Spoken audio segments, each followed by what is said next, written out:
Good morning, class. Today I am going to teach you chapter number 1, Introduction, Scope and Statistics in Economics, Part 2. The topic is Importance of Study of Economic in India. हमारे देश में economic क्यों important है, economic की study करना क्यों important है, उसके कुछ क्लियर फैक्टर्स है जो हम पढ़ेंगे. सबसे फर्स्ट है इकोनॉमिक बैकवर्डनेस. बैकवर्डनेस का मतलब होता है पिछड़ापन. Our country is economically much backwardness in comparison to small countries. आपने सोशल स्टडी में पढ़ा ही होगा कि हमारी जो कंट्री है वो डेवलप्ड कंट्री नहीं है, डेवलपिंग कंट्री है. मतलब अभी भी हम विकासशील देश से हम अभी तक विकसित देश में नहीं आए हैं. We have a great natural wealth. अगर हम बात करें तो हमारे पास बहुत ज़्यादा नेचुरल वेल्थ मतलब खनिज, हिंदी में जिसको बोलेंगे खनिज, वो बहुत ज़्यादा मात्रा में अवेलेबल है. पर फिर भी हम लोग क्या है, पुअर हैं.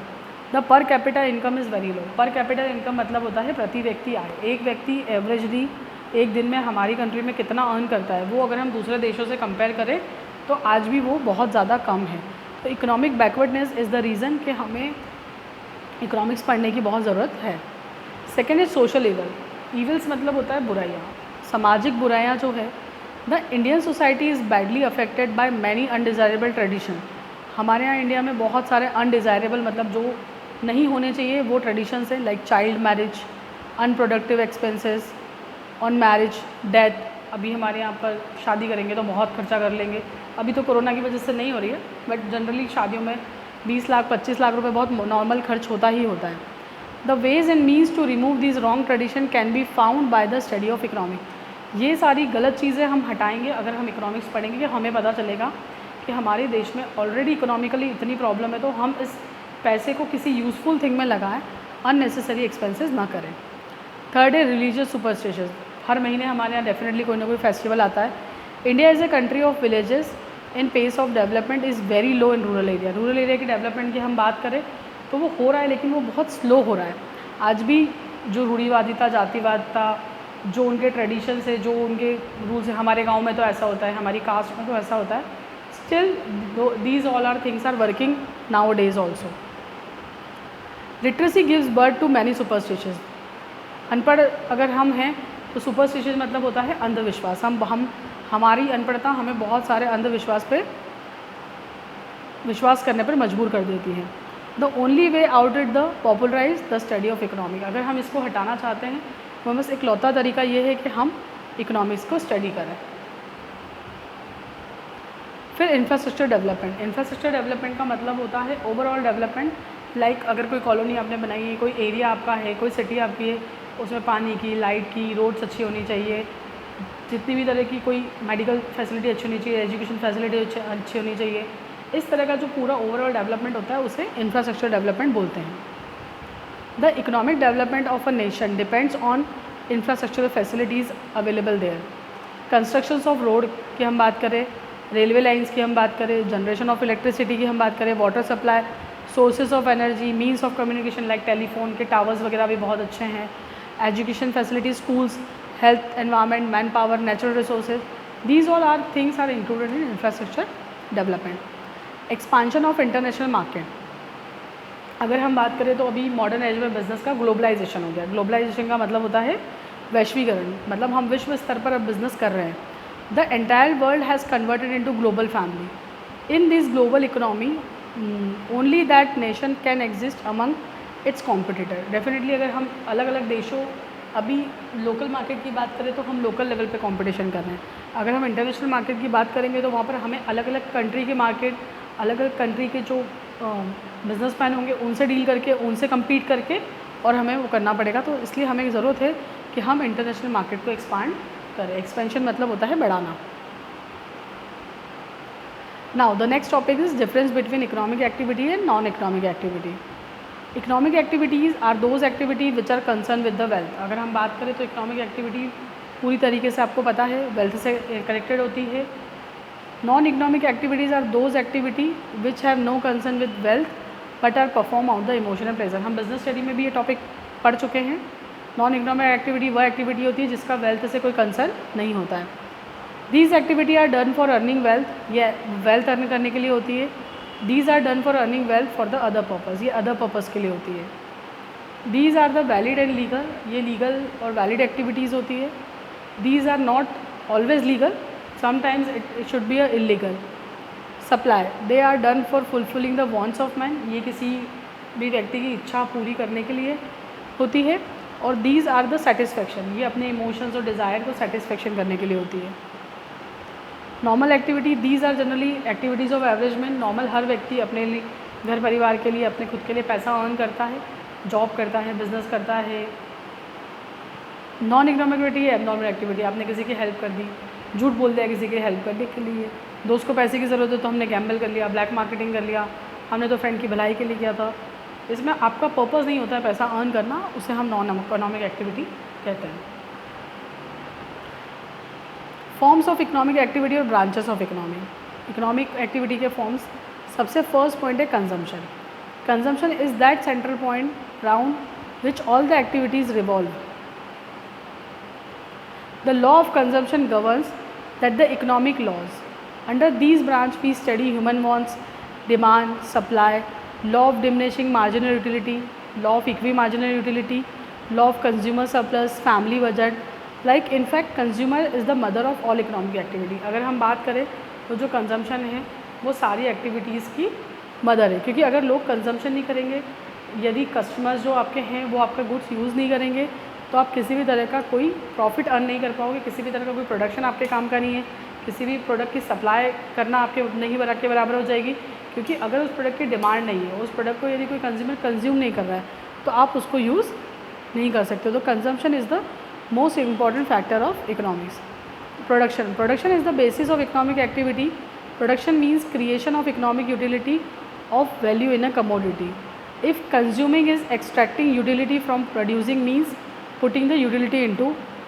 अगर आपने प्रोडक्शन करा है, किसी भी प्रोडक्ट का यदि आप प्रोडक्शन कर रहे हो तो आपका सबसे पहला काम ये है कि उसकी इकोनॉमिक यूटिलिटी बढ़ाना। यूटिलिटी बढ़ाना मतलब उसके यूसेज बढ़ाना।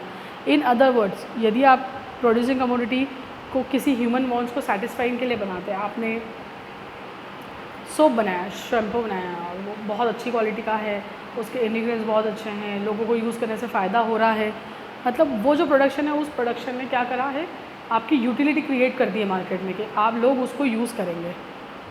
Exchange means giving commodity of less utility and taking commodity of more utility.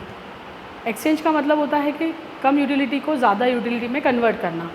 Obtaining commodity required in the place of additional commodity. Exchange दो टाइप का होता है, एक होता है बार्टर सिस्टम और एक होता है मनी सिस्टम। जब बार्टर सिस्टम था तो हमारी जो एक्सचेंज का कैपेसिटी थी ना वो बहुत कम थी। जैसे मान लीजिए आपको शुगर चाहिए और शुगर के बदले आपको देने के लिए आपके पास चावल है। अब आपको ऐसे किसी व्यक्ति को ढूंढना पड़ेगा जिसको चावल की नीड हो और जिसके पास शुगर हो। सो यहाँ पर एक्सचेंज क्या हो गया, आपकी यूटिलिटी क्या हो गई, लिमिटेड हो गई। लेकिन अब जो एक्सचेंज होता है वो मनी के थ्रू होता है। आपको शुगर चाहिए, आपको राइस चाहिए, आपको वीट चाहिए, आप कुछ भी मार्केट में जाइए, मनी दीजिए, मनी से एक्सचेंज करिए और आप उसको अर्न कर सकते हैं। तो एक्सचेंज बढ़ गया है। तो क्या हुआ है, लेस यूटिलिटी को हमने मोर यूटिलिटी में कन्वर्ट कर दिया है। हमने बार्टर सिस्टम को मनी एक्सचेंज सिस्टम में कन्वर्ट कर दिया है। फॉर्म्स ऑफ इकोनॉमिक एक्टिविटी का नेक्स्ट पार्ट है distribution. The disbursement of wealth among the various factor engage in the production of goods services called distribution. इसे हम क्या बोलते हैं, डिस्ट्रीब्यूशन बोलते हैं। जितने भी अलग अलग गुड्स एंड सर्विसेज हैं उन सर्विसेज को मार्केट में अवेलेबल करवाना, this is called the distribution. दूसरी उसके अलावा डिस्ट्रीब्यूशन किस चीज़ में होता है, जो फैक्टर ऑफ प्रोडक्शन है आपके पास फैक्टर ऑफ प्रोडक्शन क्या क्या रहते हैं। यदि आप रेंट से आपने अपना बिजनेस चालू करा है, आप कोई सप्लायर्स हैं आपके, या तो फिर आप किसी तरह का आपको इंटरेस्ट देना है, प्रॉफिट में आपको शेयरिंग देनी है, तो ये सारी चीज़ें भी आपको डिस्ट्रीब्यूट करनी होती है। तो this is called the distribution. Public finance refers to that branch of economic which studies the public revenue, public expenditure, public डेब्ट। पब्लिक फाइनेंस उस पर रेफ़र करता है पब्लिक को आपको जो रिटर्न करना है। जैसे पब्लिक रेवेन्यू मतलब आपने टैक्स लिया, पब्लिक एक्सपेंडिचर मतलब आपने उस टैक्स के अमाउंट को पब्लिक के लिए यूज़ करा, this is called public revenue. Mutual relationship among different departments of economy. अलग अलग डिपार्टमेंट में अलग अलग तरह की म्यूचुअल रिलेशनशिप होती है। फर्स्ट है कंजम्पशन एंड प्रोडक्शन।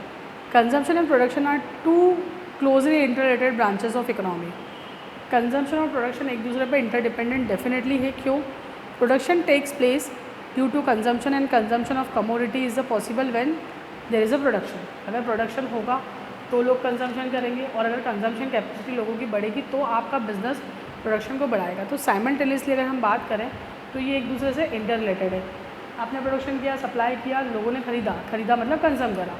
अब लोग खरीद रहे हैं, इसलिए आपको आपका प्रोडक्शन को इंक्रीज़ करना है। तो consumption and production are two closely related branches of economics. अब consumption and exchange, evolution of exchange took place due to the diversity of consumption. Exchange कैसे होगा? कंजम्पशन के डाइवर्सिफिकेशन, कंजम्पशन को डिवाइड करना। Exchange has no existence in the absence of consumption. Exchange का कोई existence नहीं है कंजम्पशन के एब्सेंस में। For the purpose understanding the principle of exchange one must have a consumption and dependency of exchange. Exchange का example ले लेते हैं अपन मनी से। अब पैसा देने जाओगे तो मतलब प्रोडक्ट खरीद रहे हो, और प्रोडक्ट खरीद रहे हो मतलब उस प्रोडक्ट को कंज्यूम कर रहे हो। तो एक्सचेंज और कंजम्पशन का भी आपस में लेना देना होता है। थर्ड म्यूचुअल रिलेशनशिप है कंजम्पशन एंड डिस्ट्रीब्यूशन का। लोग कंज्यूम करेंगे, लोगों की डिमांड इंक्रीज़ होगी, लोग उसको परचेस करेंगे, तो आपको डिस्ट्रीब्यूशन भी करना पड़ेगा। डिस्ट्रीब्यूशन का मतलब सप्लाई करनी पड़ेगी। Consumption and distribution are always a close related. The disbursement of wealth, आपने किसी भी प्रोडक्ट का कंजम्पशन बढ़ गया है, उस कंजम्पशन में प्रॉफिट भी ज़्यादा होगा। प्रॉफिट ज़्यादा होगा तो आप अच्छी सर्विसेज प्रोवाइड कर रहे हैं, इसलिए प्रॉफिट ज़्यादा होगा। अगर प्रॉफिट ज़्यादा होगा तो आपको रेंट, इंटरेस्ट, डिविडेंड, प्रॉफिट आपको क्या करना पड़ेंगे? डिस्ट्रीब्यूट करने पड़ेंगे। इससे डिस्ट्रीब्यूशन का जो फंक्शन है वो भी किस पे डिपेंड करता है? कंजम्पशन पर डिपेंड करता है। Consumption and public finance. Public finance के लिए हमें इम्पोर्टेंट क्या चाहिए? मनी चाहिए। और मनी कहाँ आएगी? जब वो प्रोडक्शन कंज्यूम होगा। कंज्यूम मतलब यूज़ होगा, कंजम्पशन होगा उसका, लोग उसको खरीदेंगे। Like the commodities like wine depends on the pattern and degree of consumption. हर कोई वाइन नहीं पीता है, हर कोई लग्जीरियस गुड्स नहीं खाता है, हर कोई लग्जीरियस कपड़े नहीं पहनता है, हर कोई ब्रांडेड क्लॉथ्स नहीं करता है। हर चीज़ आप हर टाइम पे यूज़ नहीं करते हो, लेकिन फिर भी अगर कोई चीज़ यूज़ करते हो तो आपको उससे फाइनेंस अर्न होता है, अमाउंट अर्न होता है, मनी अर्न होता है। फिर क्लोजली किस पर डिपेंड करता है? कंजम्पशन पर डिपेंड करता है। The next mutual relationship is production and exchange. Exchange is affected with the volume and form of production. अगर हम बात करें तो एक्सचेंज जो है वो डायरेक्टली अफेक्ट करता है वॉल्यूम और फॉर्म ऑफ प्रोडक्शन पर। There will be no significance of exchange if everybody is capable to produce. हर कोई अगर प्रोड्यूस करने लग जाएगा तो कंजम्पशन कौन करेगा? डेफिनेटली। तो एक्सचेंज और प्रोडक्शन आपस में साइमल्टेनियसली कनेक्टेड है। प्रोडक्शन गुड्स होगा तब जाके लोग मनी देकर, मनी लेकर, और वो प्रोडक्शन वाला जो हमारा प्रोडक्ट है वो हम उसको देंगे। Production and distribution. Distribution is possible when there is a production. Consumption कब होगा? जब प्रोडक्शन होगा। प्रोडक्शन होगा तभी तो हम चीज़ें डिस्ट्रीब्यूट करेंगे, गुड्स डिस्ट्रीब्यूट करेंगे, रेंट डिस्ट्रीब्यूट करेंगे। Production and distribution are the element which affect each other. एक दूसरे को अफेक्ट करते हैं। इफ़ डिस्ट्रीब्यूशन इज़ जस्टिफाइड, अगर हम बात करें डिस्ट्रीब्यूशन जस्टिफाइड है, then only it will encourage the factor of percentage productivity. अगर एक्सचेंज डिस्ट्रीब्यूशन को हम जस्टिफाई करना चाहते हैं तो उसके लिए डेफिनेटली हमारी प्रोडक्टिव कैपेसिटी हमें बढ़ानी होगी। Defective distribution policy leads to strike, lockout. अगर डिफेक्टिव डिस्ट्रीब्यूशन पॉलिसी है तो स्ट्राइक हो सकती है। अगर आपने वर्कर को सैलरी नहीं तो लॉकआउट्स हो सकते हैं, लेस प्रोडक्टिविटी हो सकती है, क्वालिटी ख़राब हो सकती है, बहुत सारे प्रॉब्लम्स आपको फेस करने पड़ सकते हैं। The relationship between production and finance. Revenue of government depends upon the production. Government का रेवेन्यू भी प्रोडक्शन पर डिपेंड करता है। आप जितना ज़्यादा प्रोडक्ट बनाओगे, जितना ज़्यादा प्रोडक्ट आपका मार्केट में जाएगा, उतना ज़्यादा टैक्स गवर्नमेंट को मिलेगा। Higher production means more revenue generation through excise duty, sales tax, income tax, ये सब आपको पे करने पड़ेंगे। On other hand fiscal policies, public expenditure, government directly affect the production. Government directly production पर affect करती है।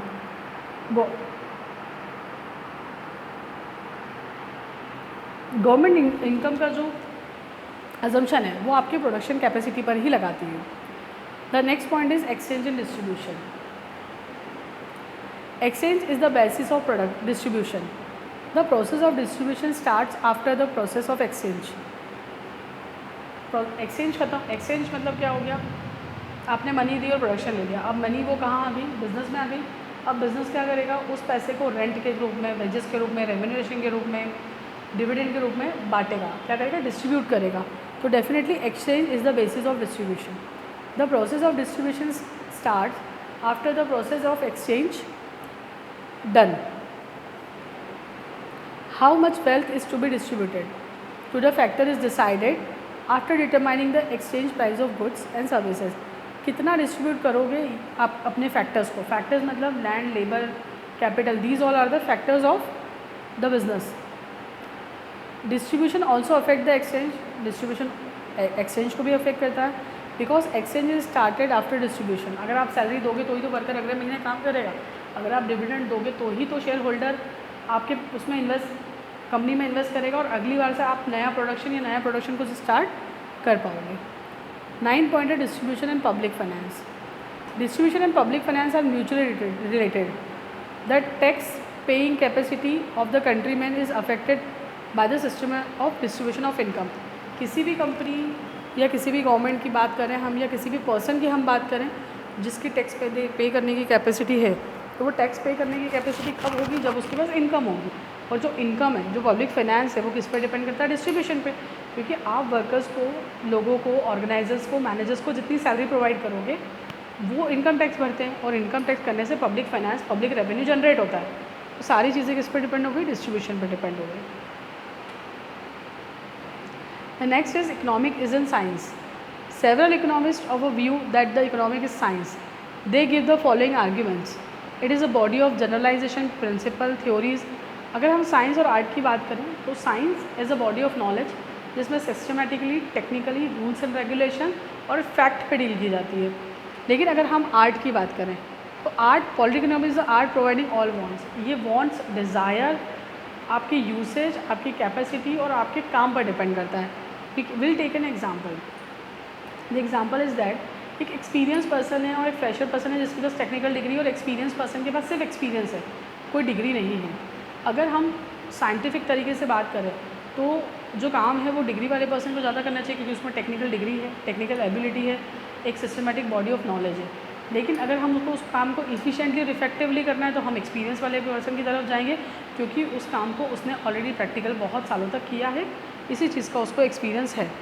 तो this is called science and this is called art. But in economic sense art is a system of rules attainment the given and economic deals with the practical application of scientific principle. Economic हमेशा scientific principle पर ही deal करती है, fact पे deal करती है, data पे deal करती है. तो डेटा पे जो भी चीज़ें डील करती है वो एज ए साइंस कंसिडर होती है. For example economic uses the measure in means as how the efficiency of labour can increase. हम इस चीज़ को मेजरमेंट कर सकते हैं कि इस लेबर की हम इफ़िशियंसी किस तरीके से इंक्रीज़ कर सकते हैं. This aspect of economic represent art. अब ये जो आस्पेक्ट है ये तो आर्ट हो गया क्योंकि इसमें हमको टेक्निकल एबिलिटी नहीं लगा रहे हैं, हम उस व्यक्ति को स्टडी करके उसके अकॉर्डिंग उसको ट्रेन करने की कोशिश कर रहे हैं कि ये व्यक्ति की इफ़िशियंसी इस तरीके से इंक्रीज़ हो जाएगी. These aspects are economic represent art. It is a positive science as well as normative science. At the same time, it is an art also. Art is a like bridge which links normative science and positive science also. Champagne has rightly said what they are, and so positive science as a normative science is study economic fact what they should be. वो क्या कर सकते हैं, कैसे करेंगे, कैसे नहीं करेंगे. अगर हम बात करें तो इकोनॉमिक इसलिए साइंस और आर्ट दोनों हैं क्योंकि वो एक सिस्टमेटिक बॉडी ऑफ नॉलेज पर भी डिपेंड करता है और एक आर्टिस्टिक वे मतलब उसकी क्वालिटी और उसकी इफ़िशियंसी बढ़ाने की भी बात करता है. सो today's lecture is over. So anybody have any problem he can contact me. Thank you so much. Have a good day class.